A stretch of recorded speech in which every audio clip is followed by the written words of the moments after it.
ஒரு பையன் முக்கியமான ஒரு என்ட்ரன்ஸ் எக்ஸாம் எழுதியிருந்தான். நல்லா ப்ரிப்பேர் பண்ணியிருந்தான். கான்ஃபிடென்ட்டா இருந்தான். ஆனா ரிசல்ட் வந்தப்போ அவன் தோத்து போனான். அவன் ஃபெயில் ஆயிட்டான்னு தெரிஞ்சதும் ரொம்ப அப்செட் ஆயிட்டான். அ கிட்டத்தட்ட 2, 3 நாளா அவன் சாப்பிடல, யார்கிட்டயும் பேசல. தான் ரூமுக்குள்ளேயே அப்படியே இருந்தான். எல்லாரும் என்னென்னமோ சொல்லி பார்த்தாங்க. வெளிய இருந்து பேசினாங்களே ஒழிய ரூம கதவதையும் திறக்க மாட்டேன்ட்டான். உள்ள இருந்துட்டு அங்கேருந்து திட்டுறான் எல்லாரையும். "நான் எவ்வளோ கஷ்டப்பட்டு படிச்சேன். இப்படி ஆயிடுச்சே. உங்களுக்கெல்லாம் அத பத்தி கவல இருக்கா?" அப்படின்னு அத பத்தி பேசிக்கிட்டே இருக்கான். அப்போ வீக்கெண்ட்ல உடனே அவங்க வந்து அவங்க தாத்தாவுக்கு சொல்லி அனுப்புனாங்க. உடனே தாத்தா வீக்கெண்ட்ல வந்தாரு. தாத்தாவுக்கும் அவனுக்கும் எப்பவுமே ரொம்ப நல்ல ஃப்ரெண்ட்ஷிப் உண்டு. நல்ல அண்டர்ஸ்டாண்டிங் உண்டு.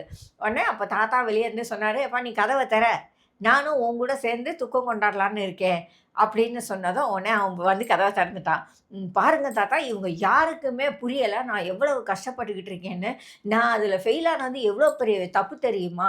நான் எவ்வளோ ரெடி ஆனேன் அதுக்காக." அப்படின்னெல்லாம் பேசினான். அவன ஒரு 5 நிமிஷம் பேச விட்டுட்டு கேட்டாரு, "ஏன்பா நீ ஃபெயில் ஆயிட்டேன்னு தெரிஞ்சு 3, 4 நாள் ஆயிருச்சு.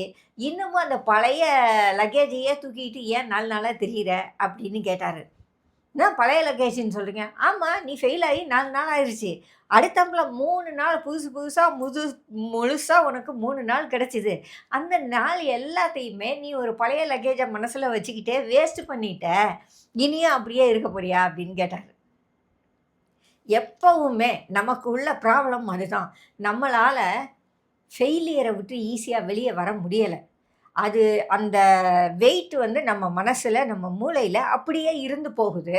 அந்த லக்கேஜ் கூடவே நம்ம பயணம் பண்றதுனால, நம்மளுடைய வாழ்க்கை பயணம் ரொம்ப ரொம்ப கஷ்டமானதா தெரியுது. ஏன்னா, எந்த கஷ்டத்துக்கும் நாம உடனே அந்த பழைய லக்கேஜ தான் யோசிச்சு பார்க்குறோம். உண்மையில ஃபெயிலியர் இல்லாத ஆட்களே கிடையாது. எல்லார் வாழ்க்கையிலயும் ஏதாவது ஃபெயிலியர் நெறைய இருக்கும். 1, 2லாம் கிடையாது, நெறைய இருக்கும்.